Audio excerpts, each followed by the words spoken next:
Hey, good morning, everyone. Hope you're having a good beginning to your day. So, in this week's Torah portion, we of course read about Moses' introduction to Pharaoh, and the 7 out of the 10 plagues are in this week's Torah portion.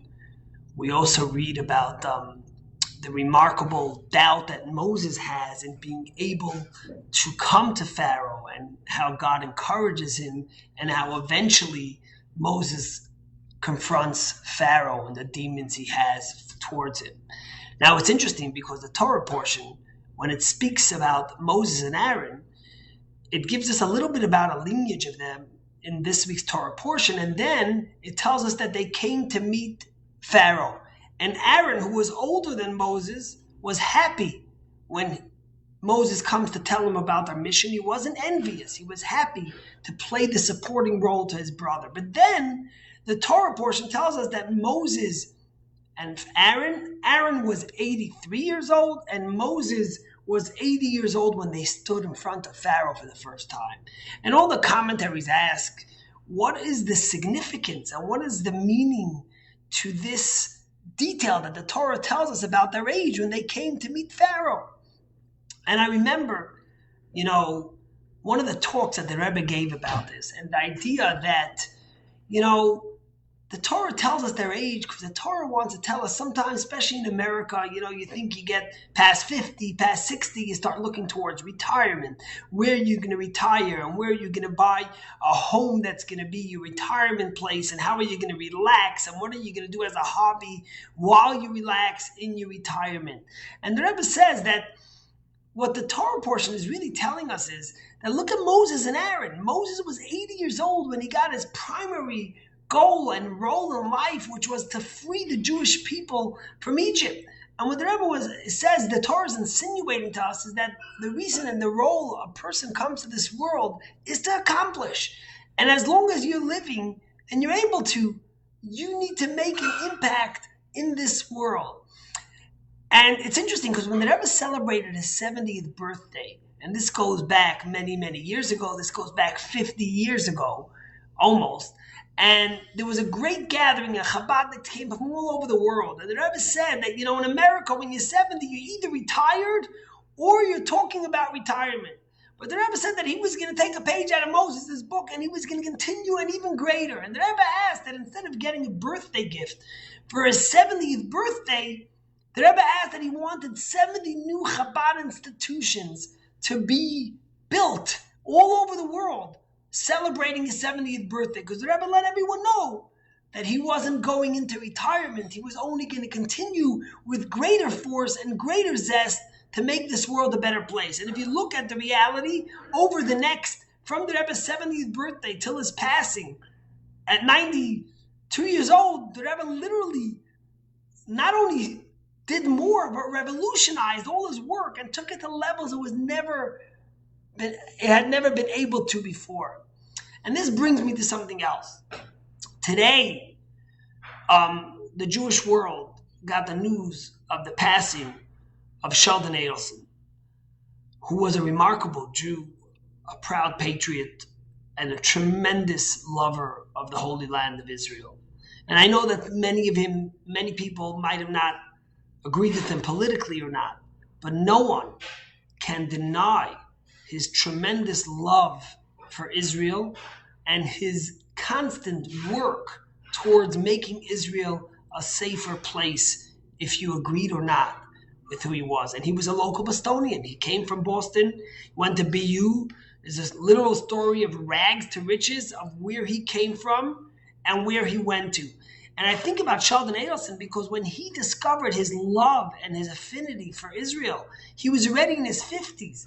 And the remarkable story is how his father was a cab driver and he went on a scholarship to BU. And till Sheldon, his father's dream was always to go to Israel, but he could never afford it.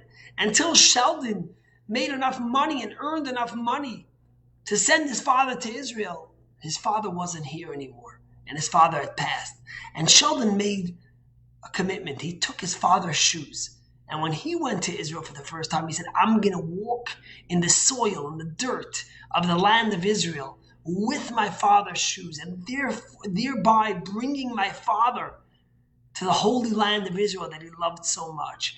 And if you think about a man who in his 50s only developed his love to Israel, and yet the impact and the legacy that he had towards the holy land of Israel is remarkable. And one of his greatest loves and impacts on Israel was Birthright. I think since its inception in 1989 or 99, forgive me on the date because I'm not exactly sure, over 600,000 Jewish young adults have gone to Israel through Birthright. And literally it has changed their lives in the way they perceive the land of Israel, the people of Israel, and the way they perceive their connection and their love to Eretz Yisrael, to Judaism, to their heritage, to who they are. And you always hear remarkable and countless stories of people who have found their Jewish love, who have found their husband or their wife on a birthright trip, who have moved and immigrated and made aliyah to Israel because of a birthright trip. And it always moved me. And in fact, Sheldon Adelson himself, who loved America and is a story of rags and riches from America, actually wanted and is going to be buried on the Mount of Olives, Har HaZeitim, on Thursday in the Holy Land of Israel. And this love that started at a later age in his life, after he had made it big already and he could have had many other passions towards Israel, is something that will stand by him and the work he's done. And I want to tell you something interesting. So I was supposed to officiate at a wedding that was planned a year ago for Labor Day weekend. And then COVID came. And when COVID came, the wedding was supposed to be a big celebratory wedding in Boston. The wedding was postponed indefinitely. At first they thought they might do it in another state. And then they decided to do it in October, outdoors, in a tent, right here in the Boston area. And it was actually a very cold Sunday. I remember driving the hour to officiate at this wedding. But this lovely couple, Alex and Ilan, when we were sitting here a few nights before the wedding, and I knew their families, I knew Ilan's family very well from San Diego, but I did not know Ilan personally. He says, Rabbi, I want to tell you how we met. And it was a remarkable story connected to Birthright, and I want to share it with you. Ilan told me that he had just graduated from high school, or maybe it was college already. Again, I'm not getting my details exactly right. And someone really was pushing him, you got to go on Birthright, you got to go on Birthright. Now, he wasn't sure, but then he called up, he got a connection, and he called up the Birthright leader in San Diego. And he says, listen, I really want to go on Birthright. The guy says, listen, it's leaving in 2 weeks. How could we expect to go? But he says, I really, really want to go. Could you try to figure it out? He says, all right. And then a day later, he calls back and he says, you know what? Something opened up, you could come, but you're going to have to pay for your own trip. And basically his parents decided to send him as a gift on Birthright. They supplemented whatever wasn't available, and he was going to go on Birthright. I think it might have been his first time going to Israel. His girlfriend, Alex, actually his wife now, had been in Israel the year before, and her parents, she loved Israel so much, her parents said, why don't you go back? And she was going to work for a month in a kibbutz, or in a place where you worked with children with special needs, giving of her time to help people in Israel. And then she really loved Israel so much, she was going to go spend another 3 weeks on Birthright. She comes to Israel, Alex, and she spends her 4 weeks, which really drained her. It was an emotional time. She had to give herself in a very giving way to these children. And towards the end of the trip, she called her parents and she says, you know what? I don't know. I had a long time in Israel. Maybe I just forget about the Birthright trip and I come back. And she calls the leader of the Birthright trip, and she tells him this, and he says, you sure? Why don't you just come? You love Israel so much. I know it's tiring, but it'll be new scenery, and you'll come through a whole new group. You'll meet new people. It'll be much more fun. It'll be different. Maybe stay. And she's going back and forth. First she said she's canceling, and then she decides she's going to continue on. Being in Israel, she goes to the airport to meet the group that was coming. And when she comes to Israel, she She comes to the airport and she meets this whole group of young people running towards the land of Israel and celebrating. And she runs and to the group and she meets this guy who comes over and he says, "Hey, are you on the Birthright Trip?" And she says, "Yeah, I guess I am. I was already here, but I'm on the Birthright Trip." And he says, "Great, well, I'm coming from first time. Nice to meet you." And the next 3 weeks they spent together. Now, unbeknownst to them, Elon was only allowed to go on the trip when Alex said she was going to cancel. Now, Alex ended up going. She didn't cancel. But once they told him they could come, they didn't want to back out on him, and he made tickets and planned it all. So Alex is on a trip that she didn't want to go to. Elon is on a trip, and the only reason he's there is because Alex had canceled. And they become friends.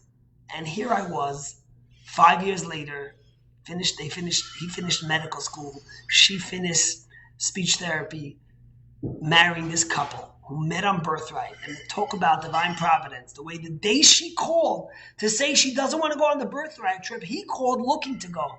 And it turns out Hashem had a plan. They both went on Birthright, and they're married, and Mirta Hashem happily ever after for many good years, and children. They love the land of Israel. They love the people of Israel and connected to their Judaism. And when I think about Sheldon Adelson and all the remarkable things he did for Israel, I think about Birthright, because I think about all these children who married Jewishly and stayed connected to the land. May his memory be an everlasting blessing, and may his family and God comfort his wife, Dr. Miriam Adelson, and give them so much blessing and health, and may she continue in this amazing work of connecting Jewish souls to the Holy Land of Israel. And let's remember, at 55 or so, he turned his love to Israel. Moses was 80. Aaron was 83 when they started their greatest endeavor of their life. And as the Rebbe said, at his 70th birthday. In America, at 70, you're either retired or you're planning it. The Torah tells us you continue. Let me build 70 new institutions. And look where there it is today. There's thousands of new Chabad institutions. And over hundreds of them every year that get built. All connecting Jews to their Judaism and to the Holy Land of Israel. God bless you. Have a great day. Go conquer the world.